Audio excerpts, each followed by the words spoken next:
গল্পকথন by Kallol চ্যানেলে আপনারা শুনছেন ক্যাপ্টেন ফ্রেডরিক ম্যারিয়েটের লেখা children of the new forest. আজ তৃতীয় পর্ব। এডওয়ার্ড যখন কুটিরে পৌঁছল তখন গভীর রাত। হামফ্রে ছাড়া আর সবাই শুয়ে পড়েছে।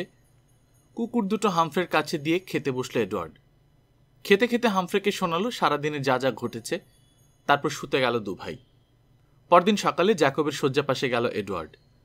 গত 10 দিন ধরে বিছানায় পড়ে আছে বেচারা। প্রতিদিনই ভাবে আজ বোধহয় ভালো হয়ে যাবে, কিন্তু হয় না। এডওয়ার্ডকে দেখে উঠে বসল জ্যাকব। কাল বন প্রধানের বাড়িতে যা যা ঘটেছে আরেকবার বলল এডওয়ার্ড।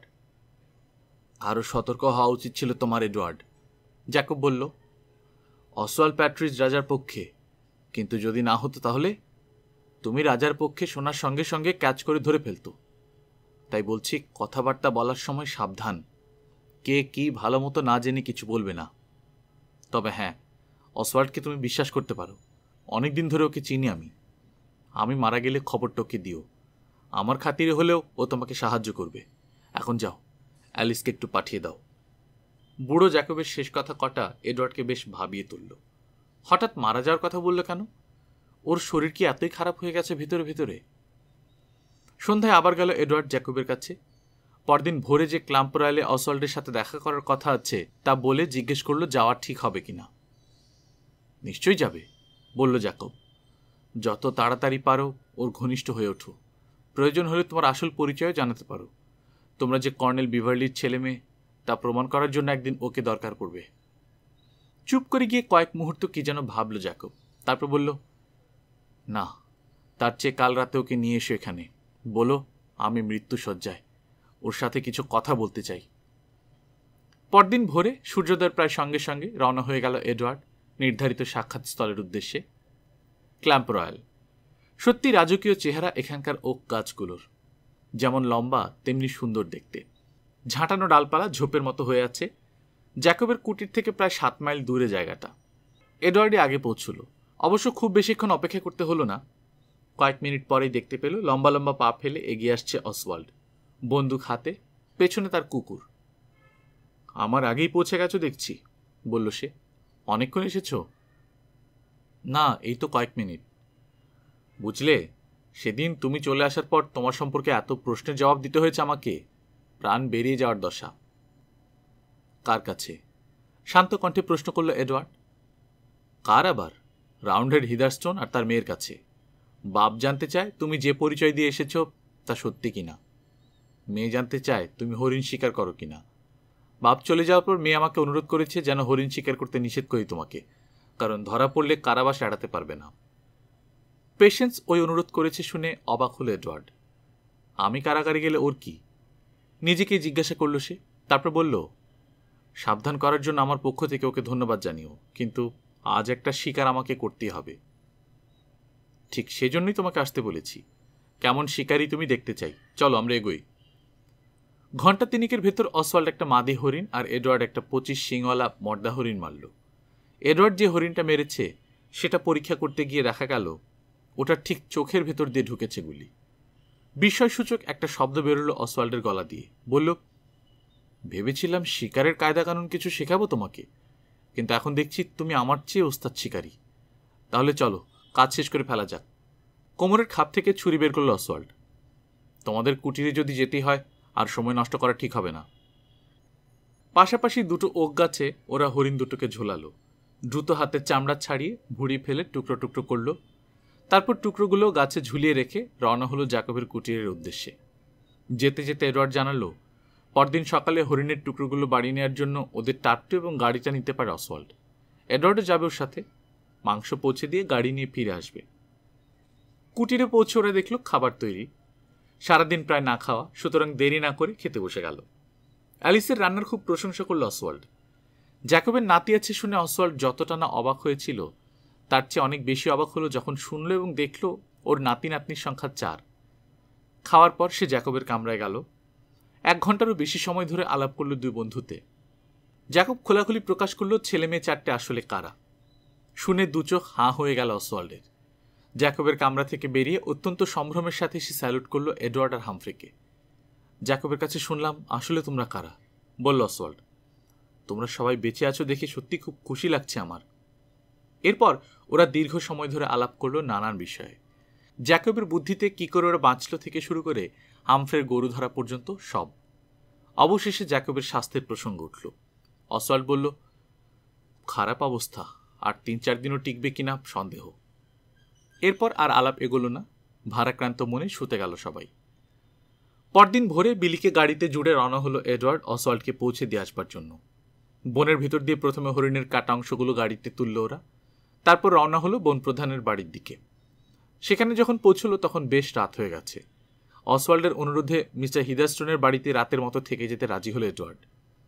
অসওয়াল্ডকে রান্নাঘরে রেখে বসবার ঘরে গেল। জরুরি কিছু কাগজপত্র দেখছিলেন মিস্টার হিদারস্টোন। সাড়া পেয়ে মুখ তুলে তাকালেন। কি খবর অসওয়াল্ড? চমৎকার 2টো হরিণ মেরে এনেছি স্যার, জবাব দিল অসওয়াল্ড। এডওয়ার্ড আর্মিটেজ ছিল আমার সাথে।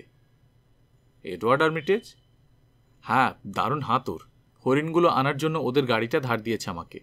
গাড়ি ফিরিয়ে নেওয়ার জন্য ও এসেছে, রান্নাঘরে আছে এখন। তার মানে সব ব্যাপারেই হাত পাকানো আছে ছোকরার, মৃদু হেসে বললেন মিস্টার হিদারস্টোন। ওকে তো আমরা বনরক্ষী হিসেবে নিয়োগ করতে পারি, কি বল অসওয়াল্ড?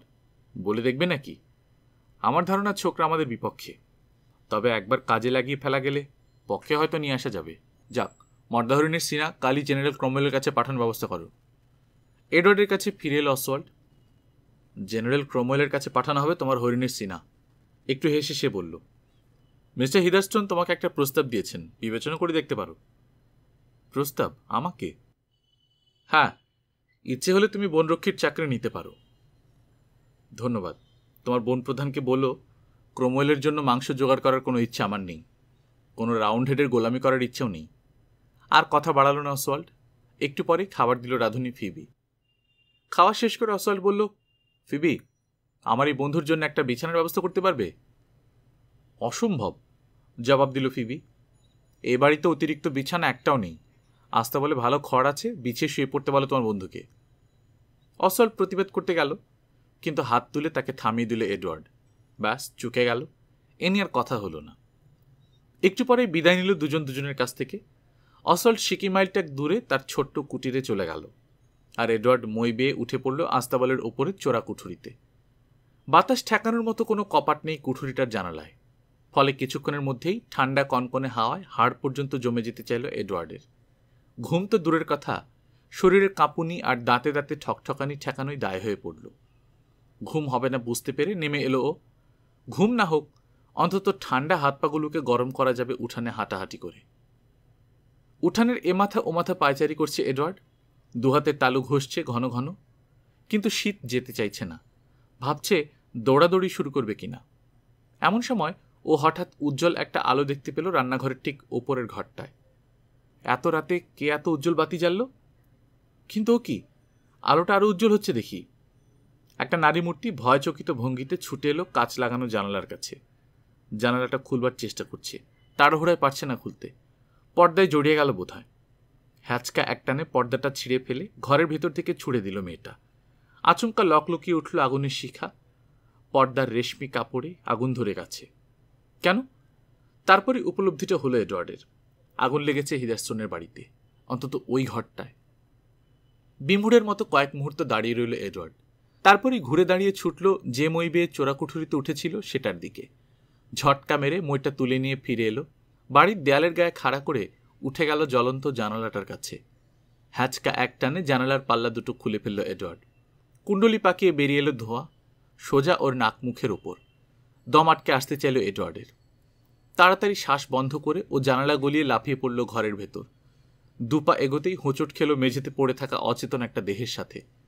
ধোঁয়া লেগে চোখ জ্বলছে, তবু যথাসম্ভব চোখ ছোট ছোট করে ঘরের চারপাশে তাকালো এডওয়ার্ড। আর কাউকে দেখতে পেল না সে। মেয়েটা সম্ভবত একাই ঘুমায় এ ঘরে। এদিকে খোলা জানালা পথে তাজা বাতাস ঢুকেছে ঘরে। আগুন দাউ দাউ করে জ্বলে উঠেছে। খাট পালঙ্ক, চেয়ার টেবিল ছড়িয়ে পড়ছে দ্রুত। আর দেরি করা যায় না। ঝুঁকে অচেতন দেহটা কাঁধে তুলে নিল এডওয়ার্ড। দ্রুত পায়ে জানালার কাছে এসে কোনো রকমে ময়ের উপর নামল। ভয়াবহ রূপ নিয়েছে আগুন।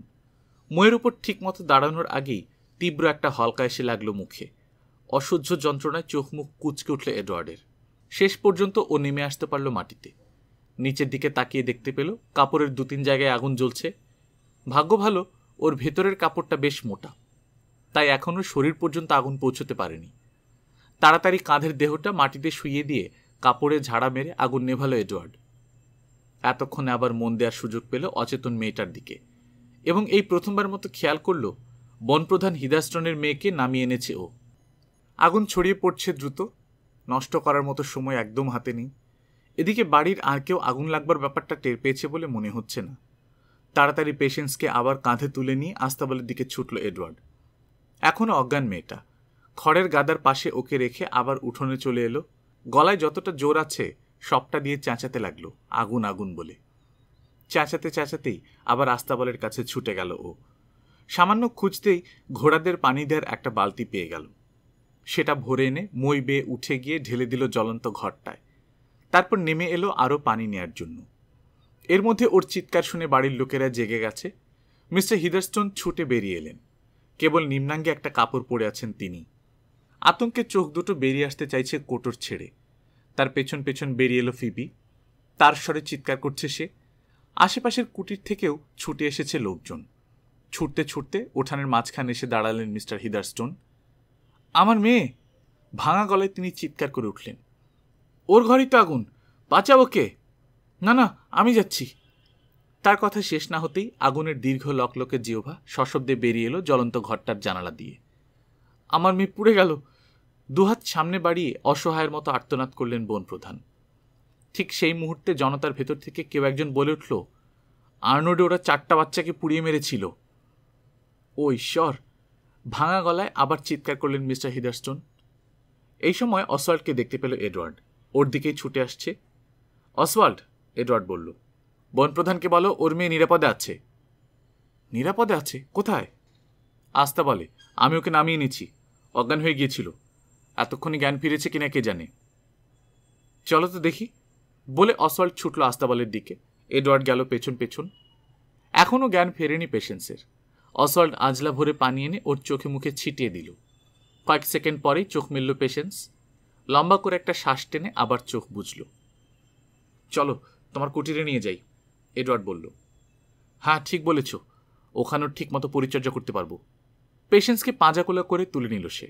দ্রুত পায়ে এগোলো কুটিরের দিকে, পেছন পেছন এডওয়ার্ড। বিছানায় শুয়ে আরেকবার চোখে মুখে পানির ছিটা দিতেই চোখ মেলে উঠে বসল পেশেন্স। বাবা, বাবা কই? ভয়ার্ত স্বরে চিৎকার করল ও। ওকে নিয়ে ভাবতে হবে না তোমার, উনি নিরাপদে আছেন, জবাব দিল অসওয়াল্ড। দাঁড়ানোর চেষ্টা করল পেশেন্স, কিন্তু টলমল করে উঠল মাথার ভেতর। আবার শুয়ে পড়ল। বলল, আমি দাঁড়াতে পারছি না। অসওয়াল্ড, তুমি বাবাকে এনে দাও আমার কাছে।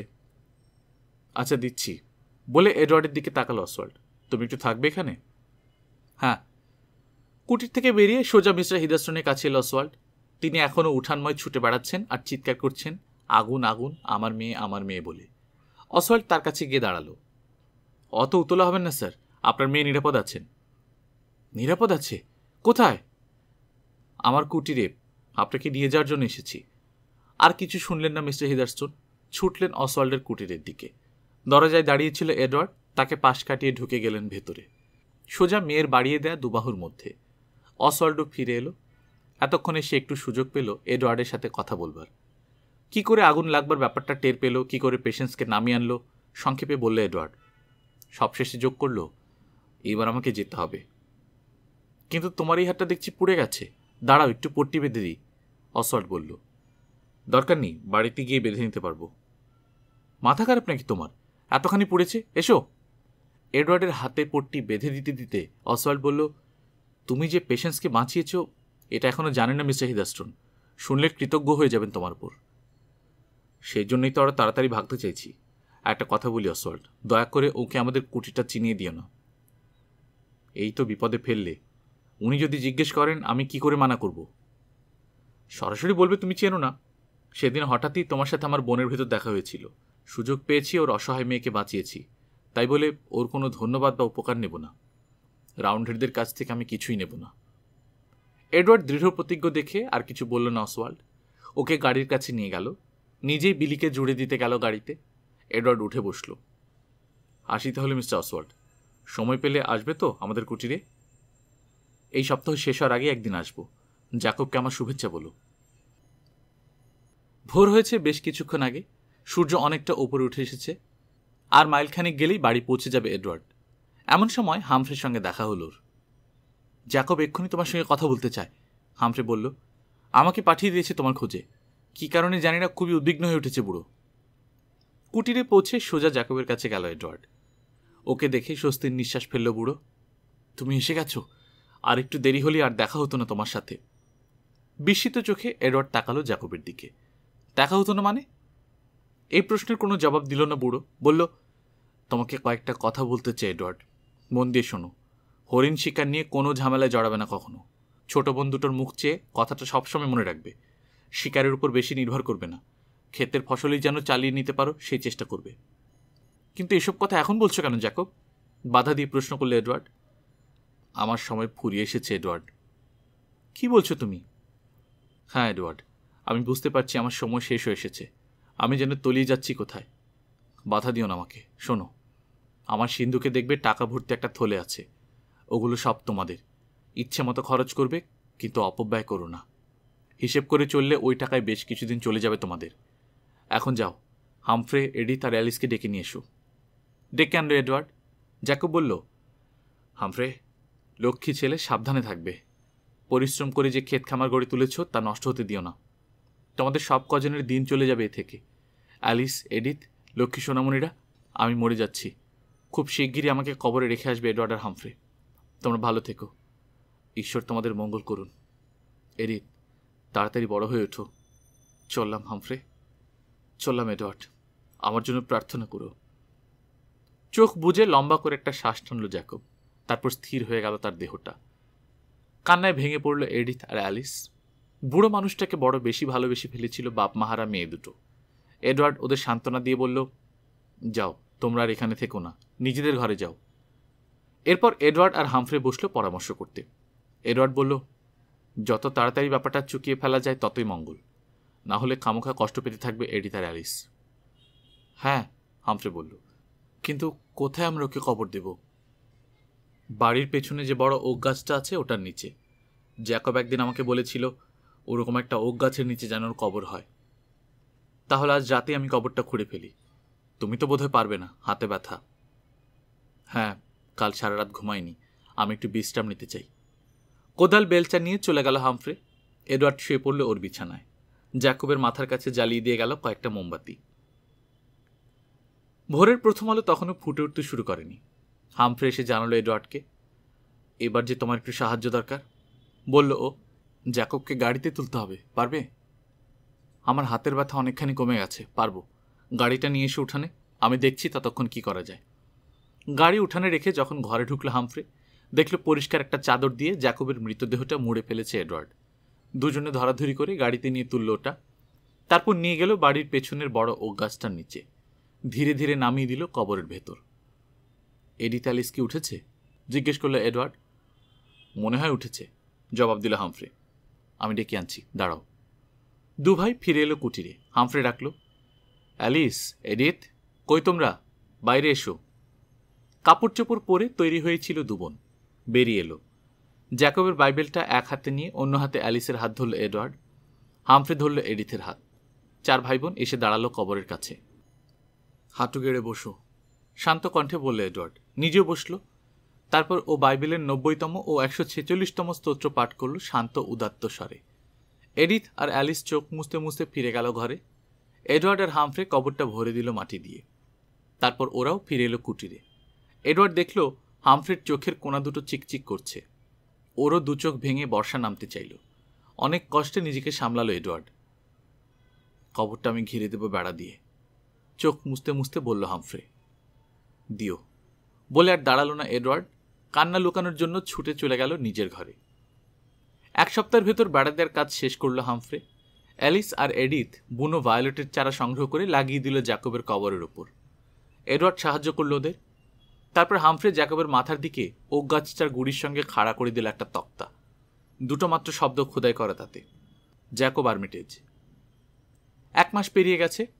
অসল প্যাট্রিস বলেছিল সপ্তাহ শেষ হওয়ার আগে আসবে, কিন্তু এখনও সে আসেনি। একটু অবাকই হয়েছে এডওয়ার্ড। কোনো বিপদ হয়নি তো লোকটার? একদিন সকালে হামফ্রেকে নিয়ে জ্যাকবের কামরায় গেল এডওয়ার্ড। সিন্দুকটা খুলল। কাপড় চোপড় ছাড়া আর কিছু দেখতে পেল না প্রথমে। ওগুলো বের করে নামিয়ে রাখলো মেঝেতে। সিন্দুকের একেবারে নিচে পেল ওরা থলেটা, বেশ বড় চামড়ার থলে। হামফ্রে বের করে আনলো। নাড়া দিতেই ঝনঝন শব্দ উঠল। মাটিতে ঢেলে গুনল ওরা। 60টা সোনার মোহর আর কয়েকশো রূপোর মুদ্রা। এ তো অনেক টাকা, হামফ্রে বলল। হ্যাঁ, জবাব দিল এডওয়ার্ড। বুড়ো ঠিকই বলেছিল, অনেকদিন চলে যাবে। কিন্তু আমি যে কোনো জিনিসের দাম জানি না। কিনতে গেলে দোকানদাররা ঠকিয়ে দেয় যদি। অসওয়াল্ড প্যাট্রিজ এলে ভালো হতো, ওর কাছ থেকে সব শুনে নিতে পারতাম। আর কয়েকটা দিন দেখি, এর ভেতর যদি না আসে আমি যাব ওর খোঁজে। জ্যাকব মারা যাওয়ার ঠিক 6 সপ্তাহ পরে এলো অসওয়াল্ড। কেমন আছে বুড়ো? ওর প্রথম প্রশ্ন। যেদিন তোমাদের ওখান থেকে ফিরলাম তার পরদিন ওকে আমরা কবর দিয়েছি, জবাব দিল এডওয়ার্ড। একটা দীর্ঘশ্বাস ফেলল অসওয়াল্ড। সেদিন ওকে দেখে আমার মনে হয়েছিল বেশি দিন বাঁচবে না। ঈশ্বর ওকে শান্তি দিন, বড় ভালো লোক ছিল। তোমার হাতের অবস্থা এখন কেমন? প্রায় ভালো হয়ে গেছে। কিন্তু তুমি যে বললে সপ্তাহ শেষ হওয়ার আগে আসবে, তারপর আস্তে আস্তে 6 সপ্তাহ লাগালে, হয়েছিল কি? এক কথায় বললে খুন। খুন? হ্যাঁ, ঠান্ডা মাথায় খুন। ওরা রাজাকে, আমাদের রাজা চার্লসকে খুন করেছে। সাহস পেল? পেল, জবাব দিল অসওয়াল্ড। তুমি চলে আসার কয়েকদিন পরে আমি খবর পাই রাজাকে লন্ডনে নিয়ে যাওয়া হয়েছে, বিচার করা হবে। বিচার করা হবে? সবিষয়ে বলল এডওয়ার্ড। কি করে ওরা রাজার বিচার করে? আমাদের দেশের আইন অনুযায়ী কোন লোকের বিচার তার সমমর্যাদার মানুষই করতে পারে। রাজার সমমর্যাদার কে আছে আর এই দেশে? দেখো, আইনের কথা যদি বলো তো রাজাকে সিংহাসন থেকে নামানোর ক্ষমতা রাখে কে? আসলে ওরা নিজেদের মতো আইন বানিয়ে নিচ্ছে। তাই বলে খুন? দাঁতে দাঁত ঘষে বলল এডওয়ার্ড। এই প্রশ্নের কোনো জবাব দিল না অসওয়াল্ড। বলে চলল, তুমি চলে আসার 2 দিন পর তড়িঘড়ি করে লন্ডন চলে গেলেন বনপ্রধান। যদ্দূর শুনেছি রাজার বিচার হোক এটা তিনি চাননি। ব্যাপারটা ঠেকানোর চেষ্টা করতে উনি গিয়েছিলেন। যাবার আগে আমাকে অনুরোধ করে যান তার মেয়েকে একা ফেলে যেন কোথাও না যাই। সে কারণে আমি সময় মতো তোমাদের এখানে আসতে পারিনি। লন্ডন থেকে মেয়ের কাছে চিঠি লিখেছিলেন, তা থেকে জানতে পেরেছি এত সব কথা। তাই বলে খুন? আবার বলল এডওয়ার্ড। হাত দুটো ওর মুষ্টিবদ্ধ হয়ে উঠেছে। ভেবেছিলাম রাজার জন্য কিছু করব, পারলাম না। ঠিক আছে, রাজার জন্য কিছু করতে পারিনি, তার ক্ষতিপূরণ করব খুনিদের বিরুদ্ধে লড়ে। মিস্টার হিদারস্টোন ফিরেছেন? হ্যাঁ, গতকাল। কয়েকদিনের মধ্যে আবার লন্ডন যাবেন। উনি একটা খবর পাঠিয়েছেন তোমাকে। খবর? আমাকে? হ্যাঁ, ওর সাথে যদি একটু দেখা করো। মেয়ের প্রাণ বাঁচানোর জন্য তোমাকে ধন্যবাদ জানাতে চান। ওকে বলো তোমার কাছ থেকে আমি ওর ধন্যবাদ নিয়ে নিয়েছি। তা না হয় হলো, কিন্তু মেয়েটাও যে খবর পাঠিয়েছে, আমাকে বলেছে তোমাকে যেন বলি তোমাকে আরেকবার না দেখা পর্যন্ত ও স্বস্তি পাবে না। এডওয়ার্ড, আমার মনে হয় ও মন থেকেই বলেছে কথা। কিন্তু ওর বাবার সামনে আমি পড়তে চাই না। বললাম না, শিগগিরই ওর বাবা আবার লন্ডন যাচ্ছে। সে সময় তুমি গিয়ে দেখা করে আসতে পারো পেশেন্সের সঙ্গে। তা অবশ্য পারি, তবে তার আগে আমার একটু লিমিংটন যাওয়া দরকার, কিছু কেনাকাটা করতে হবে। কিন্তু মুশকিল হলো কোনো জিনিসের দামই তো আমি ঠিক মতো জানি না, যদি ঠকিয়ে দেয়। তাছাড়া হরিণের মাংস বিক্রি করার সহজ কায়দাটাও জানতে হবে। এটা কোনো সমস্যাই না, আমি তোমাকে নিয়ে যাবো লিমিংটনে। কবে? প্রশ্ন করলো এডওয়ার্ড। ধরো, যদি বলো কালই, তাহলে আজ অবশ্য আমাকে থেকে যেতে হবে তোমাদের এখানে। থেকে গেলে ওদিকে আবার কোনো অসুবিধা হবে না তো? খুব একটা না। তাহলে থাকো, কালই আমরা যাব লিমিংটন। পরদিন ভোরে রওনা হলো ওরা। লিমিংটনে পৌঁছেই অসওয়াল্ড একটা সরাইখানায় নিয়ে গেল এডওয়ার্ডকে। গাড়ি আর ঘোড়াটা উঠানে রেখে ভিতরে ঢুকলো ওরা। করমর্দনের জন্য হাত বাড়িয়ে দিয়ে অসওয়াল্ড বলল, আরে মিস্টার এন্ড্রু, কেমন আছো? কে দেখি? মাথাটা পেছন দিকে হেলিয়ে জবাব দিল ইয়া বোপওয়ালা সরাই মালিক। ও, অসওয়াল্ড প্যাট্রিজ, সত্যি তাহলে তুমি? কোথায় ছিলে এতদিন? যেখানে থাকি মিস্টার এন্ড্রু, বনে। তা খবর কি তোমার? সঙ্গে কে? তোমারই এক বন্ধুর নাতি। আমার বন্ধু? হ্যাঁ, বেচারি মারা গেছে, জ্যাকব আর্মিটেজ। জ্যাকব মারা গেছে? কই, শুনিনি তো। কি করে শুনবে? আমি বনে থাকি, আমি শুনেছি মাত্র কাল। ওকে আমার কাছে নিয়ে এসেছো কেন? এডওয়ার্ডকে দেখিয়ে প্রশ্ন করলে অ্যান্ড্রু। ভেতরে চলো, বলছি। এডওয়ার্ড আর অসওয়াল্ডকে ভেতরের একটা ঘরে নিয়ে গেল সরাইওয়ালা। হরিণের মাংস বিক্রির ব্যাপারে মৌখিক একটা চুক্তি হলো তার সঙ্গে এডওয়ার্ডের। ঠিক হলো এডওয়ার্ডের হাতে বিক্রি করবার মতো হরিণের মাংস জমলেই খবর দেবে সরাইওয়ালাকে। সরাইওয়ালা তখন লোক পাঠিয়ে নিয়ে আসবে মাংস। মাংসের দামও তখনই বুঝিয়ে দেওয়া হবে। কাজটা অবশ্যই রাতের বেলায় সারা হবে। সরাইওয়ালার লোকের কাছে কোথায় মাংস বুঝিয়ে দেবে তা আগে থাকতেই জানাবে এডওয়ার্ড। চুক্তি শেষে সরাইওয়ালার সাথে এক পাত্র পান করল ওরা। তারপর শহরে ঢুকলো কেনাকাটার জন্য। ঘোড়া গাড়ি রইল সরাইখানায়। বাজার এলাকায় গিয়ে ঘুরে ঘুরে জিনিসপত্র কিনল এডওয়ার্ড আর অসওয়াল্ড। যেগুলো হালকা সেগুলো সঙ্গে নিয়ে নিল, ভারীগুলো দোকানে রেখে গেল, যাওয়ার সময় তুলে নিয়ে যাবে গাড়িতে। অন্যান্য জিনিস ছাড়াও কিছু বারুদ এবং গুলি কিনবার দরকার ছিল এডওয়ার্ডের। অস্ত্রশস্ত্র বিক্রি হয় এমন একটা দোকানে ওকে নিয়ে গেল অসওয়াল্ড। গুলি বারুদ কেনা শেষ, পয়সা মিটিয়ে বেরিয়ে আসবে এমন সময় দোকানের দেয়ালের সাথে ঝোলানো একটা তলোয়ারের দিকে চোখ গেল এডওয়ার্ডের। জিনিসটা চেনা চেনা মনে হচ্ছে, আগে যেন দেখেছে। দেখি ওই তলোয়ারটা, দাঁড়িয়ে পড়ে বলল এডওয়ার্ড। তলোয়ারটা এনে দিল দোকানদার।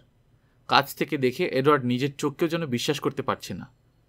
তলোয়ারটার হাতলের কাছে খোদাই করা দুটো অক্ষর ইবি। এ তলোয়ার ওর বাবার না হয়ে যায় না। উত্তেজনায় কাঁপতে শুরু করেছে এডওয়ার্ড। অনেক কষ্টে নিজেকে সংযত করে ও প্রশ্ন করল, দাম কত এটার? তলোয়ার ঠিক বিক্রি করা যায় কিনা আমি জানি না, দোকানদার বলল। একজন ওটা পরিষ্কার করানোর জন্য দিয়ে গিয়েছিল আমার দোকানে, নিয়ে যাওয়ার সময় পায়নি। তার আগে ওটার মালিকের বাড়ি পুড়ে যায়। বাড়ির সব লোকজন বাড়িতেই পুড়ে মরে। পরিষ্কার করার বাবদে আমার কিছু পয়সা পাওয়ানো হয়েছে, কিন্তু মালিকই তো নেই, পয়সা দেবে কে? এই অবস্থায় ওটা বিক্রি করা যায় কিনা আমি বুঝতে পারছি না। এবার আর কোনো সন্দেহ রইল না এডওয়ার্ডের। তবু জিজ্ঞেস করল, মালিকের নামটা কি বলতে পারবেন? বোধহয় কর্নেল বিভারলি বা তার বাড়ির কেউ। দেখুন, আমি তলোয়ারটা কিনব, রুদ্ধশ্বাসে বলল এডওয়ার্ড। আমাদের পরিবার পুরুষানুক্রমে বিভারলিদের কাছে কৃতজ্ঞ। এই তলোয়ারটা অন্য কারো হাতে পড়লে আমি খুব দুঃখ পাবো। এটা পরিষ্কার করার বাবদে আপনার যা পাওনা হয়েছে আমি মিটিয়ে দিচ্ছি। তলোয়ারটা আমাকে দিয়ে দিন। কথা দিচ্ছি, বিভারলি পরিবারের কেউ কখনো যদি এটা দাবি করে আমি ফিরিয়ে দেব। এর চেয়ে ন্যায্য কথা তো আর কিছু হতেই পারে না, দোকানদার বলল। আপনার নাম ঠিকানা রেখে যাবেন তো? নিশ্চয়ই, তাছাড়া আমারই বন্ধু আছে, ও তো আপনার চেনা, তাই না? দোকানদারের পাওনা মিটিয়ে দিয়ে তলোয়ারটা নিয়ে বেরিয়ে এলো এডওয়ার্ড দোকান থেকে। বারুদগুলির থলে দুটো আগেই হাতে ঝুলিয়ে নিয়েছে অসওয়াল্ড। 1000 পাউন্ড গেলেও এটা আমি হাতছাড়া করতাম না অসওয়াল্ড। পথ চলতে চলতে এডওয়ার্ড বলল। অত জোরে না, বলল অসওয়াল্ড। কোথায় রাউন্ড হেডের চর আছে, কোথায় নেই, কে বলতে পারে। গাড়ি নেওয়ার জন্য সরাইখানায় গেল ওরা। অসওয়াল্ড বিলিকে জুড়তে লাগলো। এই ফাঁকে এডওয়ার্ড ভিতরে গেল একসঙ্গে কতখানি মাংস সরাইওয়ালা কিনতে পারবে তা জানবার জন্যে। ওর হাত থেকে তলোয়ারটা নিয়ে গাড়ির একপাশে রেখেছে অসওয়াল্ড। বিলির ঘাড়ে জল চাপাচ্ছে। এই সময় বুড়ো এক লোক এগিয়ে এলো গাড়ির কাছে। কিছুক্ষণ মনোযোগ দিয়ে দেখল তলোয়ারটা। তারপর হঠাৎ প্রশ্ন করল, এ তলোয়ার তুমি কোথায় পেলে? আমি নিজেই ফিলিপসের দোকানে পরিষ্কার করতে দিয়েছিলাম। আচ্ছা, অসওয়াল্ড বলল। জানতে পারি কার সঙ্গে কথা বলছি? আমি বেঞ্জামিন হোয়াইট, জবাব দিল লোকটা। যে রাতে আর্নল্ড পুড়িয়ে দেওয়া হলো সেদিন পর্যন্ত আমি ওখানে কাজ করেছি। বেশ, তাহলে তুমি একটু দাঁড়াও। খেয়াল রাখো তলোয়ারটা যেন কেউ নিয়ে না যায়। আমি ভেতর থেকে কিছু জিনিসপত্র নিয়ে এক্ষুনি আসছি। তা দাঁড়াচ্ছি, কিন্তু এই তলোয়ার তুমি পেলে কোথায়? বলবো, আগে জিনিসগুলো নিয়ে আসি। দ্রুত পায়ে সরাইখানার ভেতর চলে গেল অসওয়াল্ড। এডওয়ার্ডকে খুঁজে বের করে বলল বেঞ্জামিনের কথা। শেষে জিজ্ঞেস করল, ও নিশ্চয়ই তোমাকে চিনে ফেলবে, কিন্তু যতক্ষণ না ব্যাটাকে বিদায় করতে পারছি ততক্ষণ তুমি বাইরে এসো না। ঠিক আছে অসওয়াল্ড, তবে ওকে বিদায় করার আগে জেনে নিও আমার ফুপুর কি হয়েছে, কোথায় কবর দেওয়া হয়েছে ওকে। ফিরে এসে অসওয়াল্ড বেঞ্জামিনকে বলল কিভাবে কি শর্তে বুড়ো জ্যাকব আর্মিটেজের নাতি তলোয়ারটা কিনেছে। জ্যাকবের নাতি আছে জানতাম না তো, বিস্মিত কণ্ঠে বলল বেঞ্জামিন। পৃথিবীর কত কিছুই তো আমরা জানি না।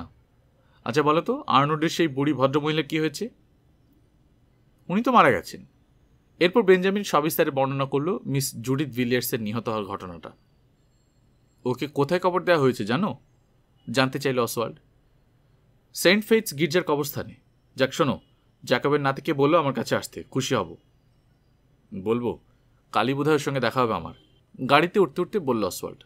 আসিতে হলে বেঞ্জামিন? হ্যাঁ, আমিও যাই। অসওয়াল্ড গাড়ি ছাড়বার আগেই হাঁটতে শুরু করলো বেঞ্জামিন। একবারও পেছনে ফিরে তাকালো না। ও একটা দালানের আড়ালে হারিয়ে না যাওয়া পর্যন্ত অপেক্ষা করল অসওয়াল্ড। তারপর গাড়ি থেকে নেমে ছুটল সরাইখানার ভেতর। এডওয়ার্ডকে ডেকে এনে রওনা হলো ভারী জিনিসগুলো গাড়িতে তুলবার জন্য। ওরা যখন কুটিরে পৌঁছল তখন বেশ রাত। পরদিন ভোরের আলো ফুটে উঠবার আগেই বাড়ির পথে বেরিয়ে পড়ল অসওয়াল্ড। ওকে কিছু দূর এগিয়ে দেওয়ার জন্য হামফ্রেও চলল সাথে সাথে। ফিরবার পথে হঠাৎ করে হামফ্রের মনে হলো গর্ত ফাঁদটা একটু দেখে যাবে। বেশ কয়েকদিন কোনো খোঁজখবর নেওয়া হয় না ওটার, কোনো গরু পড়ল কিনা কে জানে। সময়টা মার্চ মাসের শেষ ভাগ। তুলনামূলকভাবে আবহাওয়া এখন অনেক সহনীয়। গর্তের কাছে এসে হামফ্রে দেখল ডালপালার আচ্ছাদনটা ভেতরে ভেঙে পড়ে আছে। কিছু একটা নিশ্চয়ই পড়েছে ফাঁদে। হাঁটবার গতি দ্রুত হয়ে গেল ওর, কিন্তু 2-3 পা যেতে না যেতেই চমকে উঠতে হলো হামফ্রেকে। অস্পষ্ট গোঙানির মতো একটা আওয়াজ ভেসে এসেছে গর্তের ভেতর থেকে।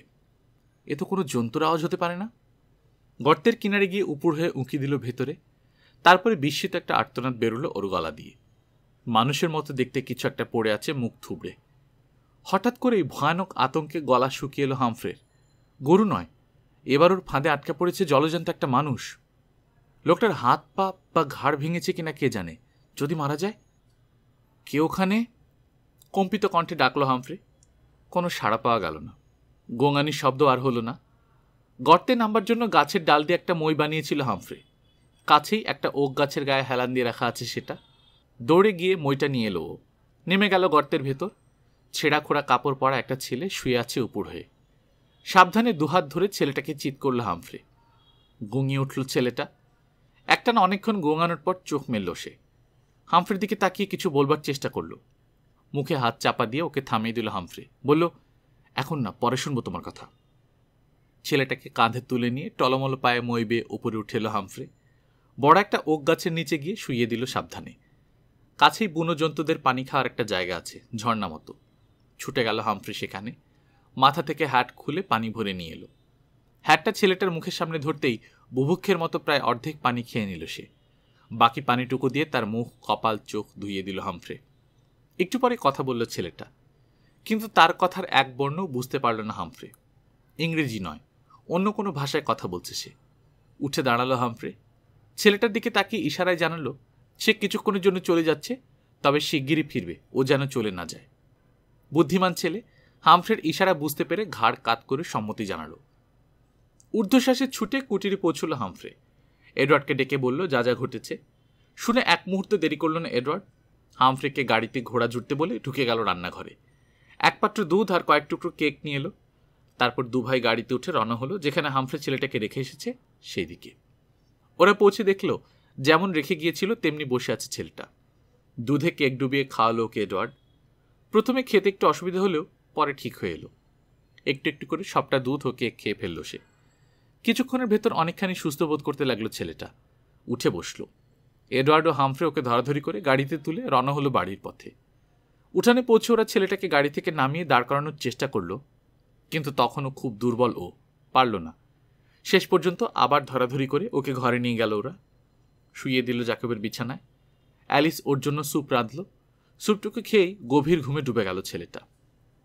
পরদিন সকালে অনেক সুস্থ মনে হলো ওকে। প্রচণ্ড ক্ষুধা ছাড়া আর বিশেষ কোনো সমস্যা দেখা গেল না। প্রায় 3 জনের নাস্তা একা খেয়ে উঠে দাঁড়ালো ছেলেটা। আস্তে আস্তে হাঁটিয়ে ওকে বসবার ঘরে নিয়ে এলো এডওয়ার্ড।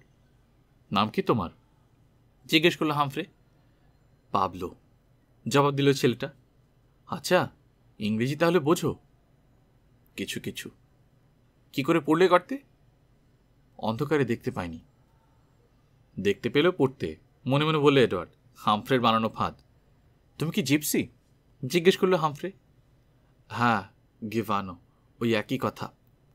আরও প্রশ্ন করলো হামফ্রে। সবগুলোর জবাব ঠিক মতো দিতে পারল না পাবলো। ভাষার সমস্যাই তার মূল কারণ। শেষ পর্যন্ত ওর কাহিনীর যতটুকু বোঝা গেল তা হলো গোত্রের অন্য সদস্যদের সঙ্গে সমুদ্র উপকূলের দিকে যাচ্ছিল পাবলো। 4 দিন আগে ওরা নিউ ফরেস্টে পৌঁছয়। বিকেল নাগাদ একটা জায়গা বাছাই করে তাঁবু ফেলবার নির্দেশ দেয় ওদের সর্দার। জায়গাটা হামফ্রের গাড্ডার কাছেই। রাতে পাবলো খরগোশ ধরবার জন্য ফাঁদ পাততে বেরিয়েছিল। অন্ধকারে বিশেষ কিছু দেখতে পাচ্ছিল না। শেষে একসময় কিছু টের পাওয়ার আগেই গর্তে পড়ে যায়। 3 দিন 3 রাত ওই গর্তে পড়েছিল। তারপর হামফ্রে ওকে উদ্ধার করে। ওর বাবা নেই, মা আছে কেবল। মা দলের সাথেই ছিল। হামফ্রেরা যখন গাড়িতে ওকে ওঠায় তখনও খেয়াল করেছে যেখানে ওরা তাঁবু খাটিয়েছিল সেখানে তাঁবুগুলো নেই। তার মানে ওকে ফেলেই চলে গেছে দলের সবাই। কোন পথে গেলে দলের লোকেদের আবার খুঁজে পাওয়া যাবে সে সম্পর্কে কোনো ধারণা নেই পাবলোর। তবে এটুকু বোঝে 2 দিনে অনেক দূর এগিয়ে যাওয়ার কথা দলের। এখন ওর যা অবস্থা তাতে পথ জানলেও কিছুতে ওদের ধরতে পারবে না সে। অবশ্য ধরবার কোনো ইচ্ছে ওর নেই। ওর সঙ্গে দলের সবাই খুব দুর্ব্যবহার করত, এমনকি মাও। মা কেন দুর্ব্যবহার করতো জানতে চাওয়ায় ও কোনো সঙ্গত জবাব দিতে পারল না। আচ্ছা পাবলো, আমরা যদি তোমাকে রেখে দিই তুমি থাকবে? হঠাৎ প্রশ্ন করল এডওয়ার্ড। হ্যাঁ, থাকতে পারি। আপনারা যদি ভালো ব্যবহার করেন থাকবো না কেন? তুমি যদি খারাপ কাজ না করো তাহলে খারাপ ব্যবহার করবো কেন? কি কি কাজ করতে পারো তুমি? অনেক। আমি রাঁধতে পারি, ফাঁদ পেতে পাখি ধরতে পারি, খরগোশ ধরতে পারি, অনেক জিনিস বানাতে পারি। ঠিক আছে, তুমি থাকো আমাদের সঙ্গে, কিন্তু ওই কথা, ভালোই থাকতে হবে। যদি কখনো খারাপ আচরণ করো তাহলে কি করবো বলতে পারি না। আমি চেষ্টা করবো ভালো হয়ে থাকতে। বছর 14-15 বয়স হবে পাবলোর, মানে হামফ্রের প্রায় সমান। গায়ের রং রোদে পোড়া, প্রায় কালো, কিন্তু চেহারা খুব সুন্দর। চোখগুলো কালো, ঝকঝকে সাদা দাঁত, লম্বা একটু খাটো হলেও মজবুত। বুঝলে এডওয়ার্ড, হামফ্রে বলল, ছোড়া যদি থাকে খুব সুবিধা হবে আমাদের। তুমি যখন লিমিংটনে বা অন্য কোথাও যাবে, খামারের কাজ আমাকে আর একা করতে হবে না। আচ্ছা, অসওয়াল্ডের ওখানে যাচ্ছ কবে তুমি? জানি না, আমার মন মেজাজ ভালো নেই। ওর মালিক রাউন্ড হেডটার সামনে পড়তে চাই না। কি ব্যবহার করে বসবো কে জানে। কেন, ওরা আবার নতুন কি করলো? কিছুই না, রাজার খুনের ব্যাপারটা ভুলতেই পারছি না। তাছাড়া কাল এমন একটা জিনিস পেয়েছি, চল দেখবে। হামফ্রেকে শোয়ার ঘরে নিয়ে গেল এডওয়ার্ড। লিমিংটনে কেনা তলোয়ারটা বের করে দেখালো। প্রথমে কোনো প্রতিক্রিয়া হলো না হামফ্রের ভেতর। এডওয়ার্ড বলল, চিনতে পারছো না, বাবার তলোয়ার। উত্তেজনার আভাস ওর গলায়। এই দেখো, খোদাই করা রয়েছে ইবি। এবার খুশিতে উজ্জ্বল হয়ে উঠল হামফ্রের চোখ। তলোয়ারটা হাতে নিয়ে বলল, কোথায় পেলে? বলল এডওয়ার্ড। তারপর তলোয়ারটা হাতে নিয়ে চুমু খেল। হামফ্রে, এটা বাবার তলোয়ার, গাঢ়স্বরে বলল ও। এই তলোয়ার দিয়েই আমি বাবার হত্যার বদলা নেব। দুদিন পর রাতে খাওয়ার সময় এডওয়ার্ড বলল, অসওয়াল্ডকে যে প্রতিশ্রুতি দিয়েছিলাম এবার বোধহয় তা রাখা উচিত। কি প্রতিশ্রুতি? জিজ্ঞেস করল হামফ্রে। মিস্টার হিদারস্টনের বাড়িতে যাব, তার মেয়ে নাকি আমাকে দেখতে চায়। কখন রওনা হবে? জিজ্ঞেস করল অ্যালিস। কাল ভোরেই। বন্দুকটা সঙ্গে নেব, যদিও অসওয়াল্ড মানা করেছে, কিন্তু বন্দুক ছাড়া আমি স্বস্তি পাব না। সূর্যোদয়ের সঙ্গে সঙ্গে এডওয়ার্ড ও হামফ্রে উঠে পড়ল। একটু পরে এডিথ আর অ্যালিসও বেরিয়ে এলো তাদের ঘর ছেড়ে। এডওয়ার্ড প্রস্তুত হতে হতে নাস্তা তৈরি করে ফেলল অ্যালিস।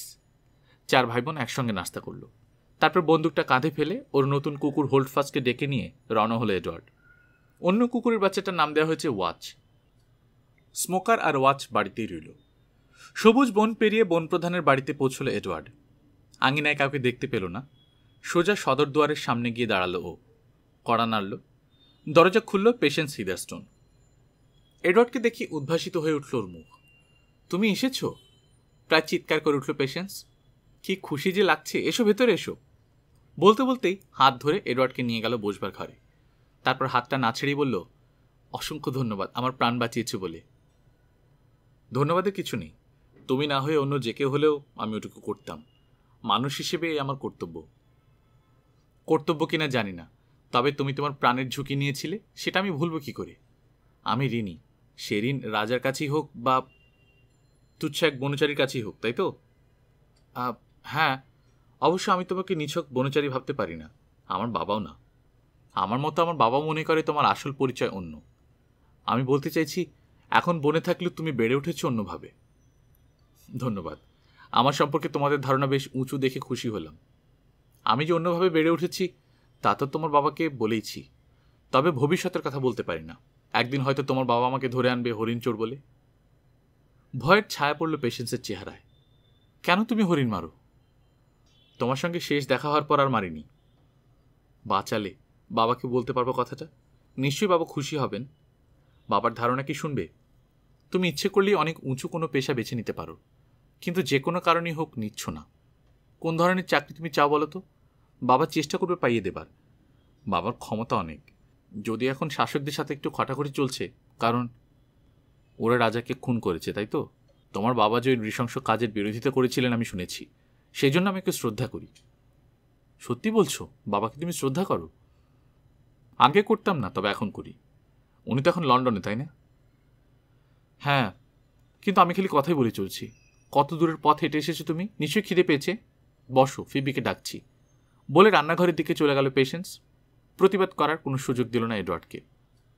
বসো, ফিবিকে ডাকছি। কয়েক মিনিটের ভেতর ফিরল ও। পেছনে থালায় ঠান্ডা মাংস হাতে ফিবি। টেবিলের উপর খাবারগুলো সাজিয়ে রাখল রাঁধুনি। আর পেশেন্স সুই সুতো নিয়ে একটা সোফায় বসলো সেলাই করার জন্য। নিঃশব্দে খাওয়া সারল এডওয়ার্ড। ফিবে এসে এঁটো বাসনগুলো নিয়ে গেল। উঠে দাঁড়ালো এডওয়ার্ড।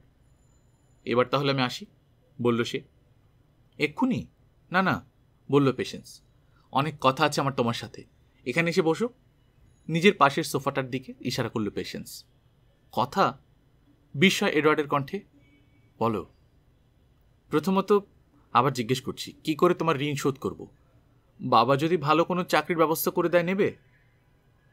এই দেশ এখন যারা শাসন করছে তাদের সেবা করার কোনো ইচ্ছা আমার নেই, গম্ভীর কণ্ঠে বলল এডওয়ার্ড। আমি জানতাম তুমি এই কথাই বলবে, ভেবো না তোমাকে দোষ দিচ্ছি। এখনকার অবস্থাটা কি জানো? তোমরা যাদের রাউন্ড হেড বলো তাদের অনেকেই চাইছি দলবদল করতে। রাজার বিরুদ্ধে যখন দাঁড়িয়েছিল খুব একটা ভাবনা চিন্তা না করেই দাঁড়িয়েছিল, এখন ভুল বুঝতে পারছে। এমনই বোধহয় হয়। যাক সে কথা, তুমি থাকো কোথায়? বনের ও প্রান্তে। নানা মারা যাওয়ার পর আমি এখন বাড়ির মালিক। তুমি তো আর্নুডে বড় হয়েছো, তাই না? হ্যাঁ, কর্নেল বিভারলি মারা যাওয়ার পর্যন্ত ওখানেই ছিলাম। কর্নেল তোমাকে লেখাপড়া শিখিয়েছেন, তাই না? ঠিক কর্নেল নয়, আমার আগ্রহ দেখে ওর বাচ্চাদের যে শিক্ষক ছিলেন উনি শিখিয়েছেন। ওই হলো, কর্নেল ইচ্ছা করলে বাধা দিতে পারতেন, কিন্তু দেননি। হ্যাঁ, তার অর্থ কি? উনি নিশ্চয়ই চাইতেন না বড় হয়ে তুমি সাধারণ একজন বনরক্ষী বা ওই ধরনের জাতি কিছু হও। না, আমার ইচ্ছা ছিল, উনিও চেয়েছিলেন আমি সৈনিক হব। দুঃসম্পর্কের হলেও কর্নেল তোমার আত্মীয়, তাই না? না, জবাব দিল এডওয়ার্ড। মেয়েটার প্রশ্নের ধরনে ও অস্বস্তি বোধ করতে শুরু করেছে। মিস পেশেন্স, তোমার অনেক প্রশ্নের জবাব তো দিলাম, এবার আমার দু একটা দেবে? তোমার আর কোনো ভাই বা বোন নেই? না। তোমার মা কোন পরিবারের মেয়ে ছিলেন? বিস্মিত দৃষ্টিতে তাকালো পেশেন্স এডওয়ার্ডের দিকে। প্রশ্নটা তাৎপর্য বুঝতে পারেনি ও। বলল, কুপার, স্যার অ্যান্টনি অ্যাশলে কুপারের বোন ছিলেন উনি। আচ্ছা, স্যার অ্যাশলে কুপারের নাম তো আমি শুনেছি। তার মানে বংশমর্যাদা মোটেই খাটানো তোমরা। গালে একটু লালের ছোপ পড়ল পেশেন্সের, অবশ্য সামনে নিল তক্ষুনি। বলল, আমারও তাই মনে হয়। আমি তাহলে এবার আসি, বললে এডওয়ার্ড। খুব ভালো লাগলো তোমার সঙ্গে আলাপ করে। আমারও। আবার কবে আসছো বাবার সঙ্গে দেখা করতে? ঠিক বলতে পারছি না, খুব শিগগিরই হয়তো আসা হবে না, হয়তো শেষ পর্যন্ত যখন আসবো চোর হিসেবেই আসবো। একটু যেন ব্যথিত হলো পেশেন্স। কয়েক মুহূর্ত চুপ করে রইল, তারপর বলল, আমি এখনও তোমাকে হরিণ শিকার করতে নিষেধ করছি, তবু যদি করো, কথা দিচ্ছি কেউ তোমার কোনো ক্ষতি করতে পারবে না, আমার বাবাও না। তাহলে এসো, আবার তোমাকে ধন্যবাদ জানাচ্ছি। করমর্দনের জন্য হাত বাড়িয়ে দিল পেশেন্স। খাঁটি একজন ক্যাভালিয়ারের মতো হাতটা তুলে নিয়ে ঠোঁটে ছোঁয়ালো এডওয়ার্ড। পেশেন্সের গাল সামান্য লাল হলো, কিন্তু হাতটা ও ছাড়িয়ে নিল না। এডওয়ার্ড মাথা নুইয়ে ধীরে ধীরে বেরিয়ে এলো ঘর ছেড়ে। পরের 2 সপ্তাহ বাড়িতেই কাটালো এডওয়ার্ড। হামফ্রে এবং পাবলোকে সাহায্য করলো নতুন এক টুকরো চাষের জমিতে বেড়া দেওয়ার কাজে। ওদের পুরনো বাগানের পেছন দিকে 3 একর মতো ফাঁকা জায়গা পড়েছিল। ঘাস এবং কিছু ছোট ছোট বুনো লতা ছাড়া আর কোনো গাছ নেই সেখানে। জায়গাটুকু হামফ্রে দখল করেছে। শুধু আলু আর তরিতরকারি ফলিয়ে ও খুশি নয়, এবার গম এবং জব ফলাতে চায়। তাতে জাকুবকে দেওয়া প্রতিশ্রুতি রক্ষা হবে, অহেতুক শিকারের ঝুঁকি নিতে হবে না। বেড়া দেওয়ার কাজ যেদিন শেষ হলো সেদিন এডওয়ার্ড হামফ্রেকে জিজ্ঞেস করল, আমাকে আর কোনো দরকার নেই তো? আপাতত না, জবাব দিল হামফ্রে। তাহলে কাল অসল্ট প্যাট্রিজের ওখান থেকে একটা চক্কর দিয়ে আসি, পাবলোকে নিয়ে যাব। অসল্টের কুটিরটাও চিনে রাখা দরকার। হ্যাঁ, আমারও তাই মনে হয়, কখন কি প্রয়োজন পড়ে কে বলতে পারে। পরদিন ভোরে বন্দুকটা কাঁধে ফেলে পাবলোকে নিয়ে রওনা হলো এডওয়ার্ড। স্মোকারকেও নিয়েছে সাথে। গতবার খেয়াল করেছে অত দূরের পথ পাড়ি দেওয়ার উপযুক্ত এখনো হয়নি হোল্ডফাস্ট, তাই এবার ওকে নেয়নি। দুপুরে সামান্য পরে অসল্টের কুটিরে পৌঁছল ওরা। তুমি এসেছো, আমি খুব খুশি হয়েছি, এডওয়ার্ডের সাথে করমর্দন করতে করতে বলল অসওয়াল্ড। এইমাত্র আমি বন প্রধানের বাড়ি থেকে এলাম, কাল উনি ফিরেছেন লন্ডন থেকে। আমাকে দেখেই আজ আবার একগাদা প্রশ্ন করলেন তোমার সম্পর্কে। আমার বিশ্বাস কোনো না কোনোভাবে ওর ধারণা হয়েছে তুমি বুড়ো জ্যাকবের নাতি নও। কি করে ধারণা হলো? জিজ্ঞেস করলো এডওয়ার্ড।